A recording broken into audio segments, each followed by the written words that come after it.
घुघुती बासुती। अगर मैं आपसे कहूं कि प्रेम क्या होता है तो आप क्या कहेंगे? जाहिर सी बात है, प्रेम को लेकर आप सबकी परिभाषाएं अलग अलग होंगी और हर परिभाषा अपने आप में अद्भुत भी।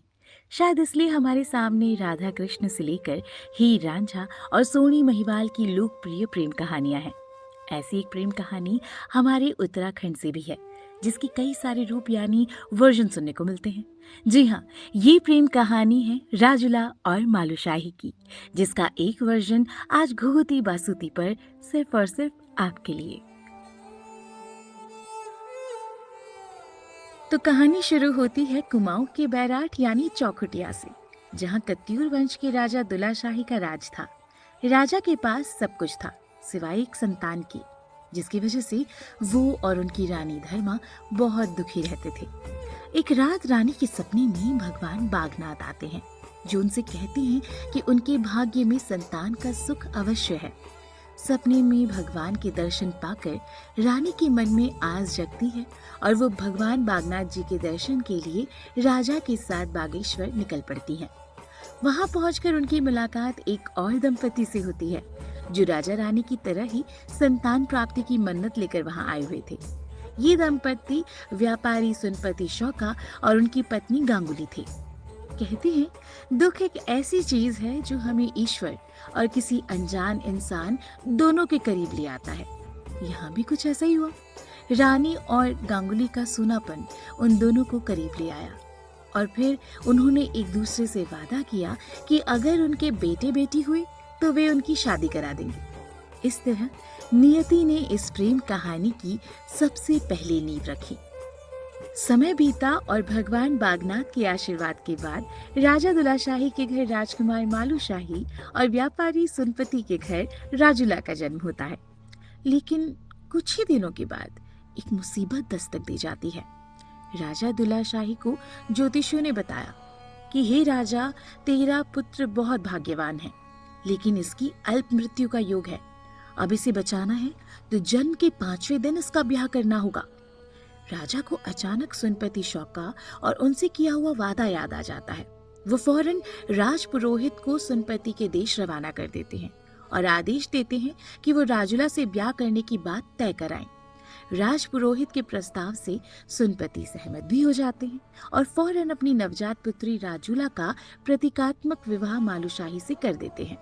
अब जब लगने लगता है कि सब ठीक हो गया है और प्रेम कहानी मुकम्मल हो गई है, तभी नियति एक नया अध्याय शुरू कर देती है।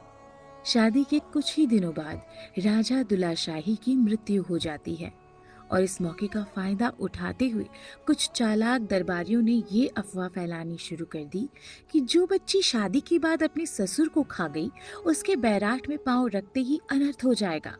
इसलिए बड़े होने पर मालूशाही को ये बात ना बताई जाए। राज्य में सभी लोग और रानी भी इस बात को मान जाते हैं और फैसला लेते हैं कि मालूशाही को राजुला के बारे में कभी नहीं बताया जाएगा। वक्त बीता और राजुला मालूशाही जवान हो चले।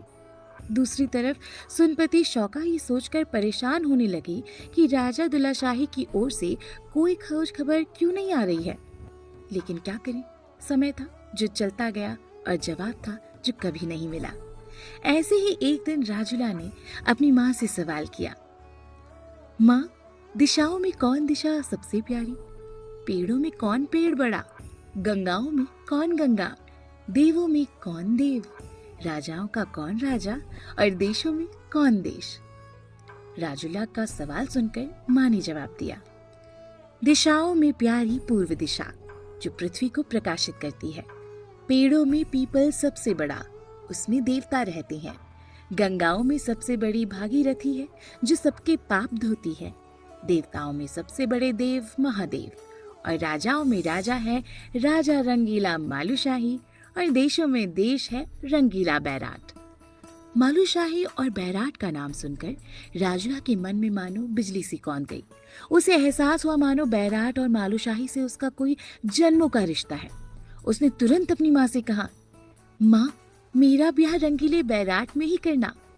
राजुला की बात सुनकर उसकी माँ थोड़ा घबरा जाती है और राजुला की बात को अनसुना कर देती है। समय का पहिया यूं ही चलता जाता है और वक्त के साथ राजुला की खूबसूरती के चर्चे भी चारों दिशाओं में फैल जाते हैं। इसी बीच हूण देश के राजा विक्कीपाल को भी राजुला की खूबसूरती की भनक लग जाती है और वो उसे देखने के लिए सुनपति के घर चला जाता है। राजुला को देखकर विक्कीपाल मंत्रमुग्ध हो जाता है और अपने लिए राजुला का हाथ मांगता है। वो सुनपति को धमकाता भी है कि अगर उसने अपनी बेटी का विवाह उससे नहीं किया तो वो उसके देश को उजाड़ देगा। वहीं बैराठ में एक अद्भुत घटना हुई। मालूशाही ने अपने सपने में राजुला को देखा और उसके रूप को देखकर मोहित हो गया। उसने सपने में ही राजुला को वचन दिया कि मैं एक दिन तुम्हें ब्याह कर ले जाऊंगा। यही सपना राजुला को भी हुआ। एक ओर मालूशाही का वचन और दूसरी ओर हूण राजा विक्कीपाल की धमकी। इन सब से दुखी होकर राजुला ने फैसला लिया कि वो खुद बैराठ जाएगी और मालूशाही से मिलेगी। उसने अपनी माँ से बैराठ का रास्ता पूछा, लेकिन उसकी माँ ने कहा कि बेटी तुझे तो अब शादी करके हूण देश जाना है, फिर बैराठ के रास्ते से तुझे क्या मतलब। माँ की बात सुनकर राजुला और परेशान हो जाती है। वो समझ जाती है कि उसका कोई भी साथ नहीं देगा, लेकिन राजुला को अपने सपने और एहसास पर यकीन था। वो जानती थी कि उसका और मालूशाही का जरूर कोई रिश्ता है। बस इसी एहसास के साथ राजुला एक दिन रात में चुपचाप एक हीरे की अंगूठी लेकर बैराठ की ओर चल पड़ती है। पहाड़ों को लांघकर और मन में प्रेम का विश्वास लिए राजुला बैराठ चली गई। इसी बीच मालूशाही ने भी शौकादेश जाकर राजुला को ब्याह कर लाने की बात अपनी माँ के सामने रखी। राजुला का नाम सुनकर रानी के पांव तले जमीन खिसक गई। वो सोच में पड़ गई कि जिस नाम को उन्होंने इतने सालों तक मालूशाही से छिपा कर रखा, आखिर मालूशाही के सामने वो नाम आया कैसे। और सिर्फ नाम नहीं बल्कि बात शादी की दीवानगी तक पहुंच गई है। डर और घबराहट रानी को घेर लेता है और इसी दौरान राजुला भी मालूशाही के राज्य पहुंच जाती है। रानी को जैसे ही राजुला के आने की खबर लगती है वो और घबरा जाती है और वैद्य को आदेश देती है कि वो मालूशाही को कोई जड़ी बूटी देकर सुला दे। वैद्य ऐसा ही करते हैं और मालूशाही लंबी नींद में चला जाता है। इतने में राजुला मालूशाही के पास पहुंच जाती है, लेकिन उसे उसका मालूशाह गहरी नींद में मिलता है। उसने मालूशाह को जगाने की बहुत कोशिश की, लेकिन वो जड़ी के असर की वजह से सोता रहा। निराश होकर राजुला ने उसे अपनी हीरे की अंगूठी पहना दी और एक पत्र उसके सिरहाने रखकर रोते रोते अपने पिता के घर लौट गई। जड़ी का असर खत्म होते ही मालूशाही की नींद खुल गई। होश में आने पर मालू ने अपने हाथ में राजुला की पहनाई अंगूठी देखी और वो पत्र भी पढ़ा जिसमें लिखा था, हे मालू, मैं तो तेरे पास आई थी, लेकिन तू तो नींद के वश में था।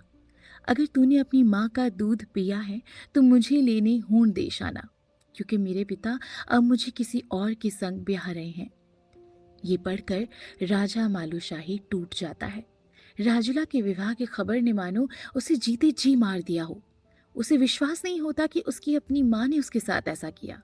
उसका मन उचट जाता है, लेकिन वो जानता था कि ये समय विलाप का नहीं बल्कि राजुला को हूण देश से वापस लाने का है, और इसी खातिर वो गुरु गोरखनाथ की शरण में चला जाता है। दरअसल हूण देश के लोग तंत्र विद्या के महारथी थे और वो जानता था कि उनसे मुकाबला करना आसान ना होगा। मालूशाही ने गुरु गोरखनाथ से हाथ जोड़कर विनती की कि राजुला से मिलवाने में वो उसकी मदद करे, लेकिन गुरु गोरखनाथ भांप चुके थे कि ये काम इतना आसान नहीं है। इसलिए उन्होंने मालूशाही से वापस जाकर राजपाट संभालने को कहा। लेकिन मालूशाही कहाँ मानने वाला था। वो प्रेम में था, वो प्रेम जो उसके जीवन का मकसद और मर्म बन गया था। वो राजुला का दुख भी समझ रहा था और इस तरह उसे अकेले कैसे छोड़ सकता था। मालू का प्रेम देखकर गुरु गोरखनाथ पिघल जाते हैं और मालूशाही को दीक्षा देकर बोक्साड़ी विद्या भी सिखाते हैं। उन्होंने मालूशाही को वे तंत्र मंत्र भी सिखाए जिससे वो हूण देश के विष से बच सके। इसके बाद मालूशाही ने राजुला से मिलने के लिए राजपाट छोड़ा और धुनी की राख शरीर में मलकर जोगी का वेश धर लिया। मालूशाही जोगी के वेश में घूमता हुआ आखिरकार हूण देश पहुंच जाता है। साथ में चालाकी से अपनी कत्यूरी सेना को भी लेकर जाता है। मालू घूमते घूमते राजुला के महल पहुंचा। वहां बड़ी चहल पहल थी। क्योंकि विक्कीपाल राजूला को ब्याह कर लाया था। विक्कीपाल जोगी को देखता है और उसे महल के भीतर आने को कहता है। उसे जोगी के हाव भाव देखकर लग गया था कि ये जरूर कोई बहरूपिया है और हो ना हो कोई राजा है। विक्कीपाल उसे और उसके साथ आए साधुओं को खत्म करने की योजना बनाने लगता है। लेकिन मालू को इस बात की बिल्कुल चिंता नहीं होती, क्योंकि उसकी नजरें तो राजूला को ढूंढ रही थी। राजा विक्कीपाल की योजना थी कि मालू को खीर खिलाने के बहाने जहर दे दिया जाए, और इस काम को पूरा करने के लिए वो अपने सैनिकों और दरबारियों से मिलने चला जाता है। मालू शाही के पास यही मौका होता है जिसमें वो राजूला से मिलने की पूरी कोशिश कर सकता है। लेकिन महल में आखिर वो रानी राजूला से मिले तो कैसे मिले? इसलिए वो भिक्षा के लिए आवाज लगाने लगता है और थोड़ी ही देर में उसके सामने गहनों से लदी राजूला सोने के थाल में भिक्षा लेकर आ जाती है। उसके आते ही जोगी बना मालू एक टक राजूला को देखता रह जाता है। उसने अपने स्वप्न में देखी राजूला को सामने देखा तो अवाक रह गया। उसे अपनी आंखों पर यकीन नहीं हो रहा था कि तभी वो बोल पड़ता है, अरे रानी, तू तो बड़ी भाग्यवान है, तेरा घर कहाँ है? तभी राजूला ने जोगी की ओर अपना हाथ बढ़ाया और अपने हाथ की रेखाएं देखकर भाग्य बताने को कहा। जोगी ने कहा कि वो बिना नाम ग्राम जाने हाथ नहीं देखेगा।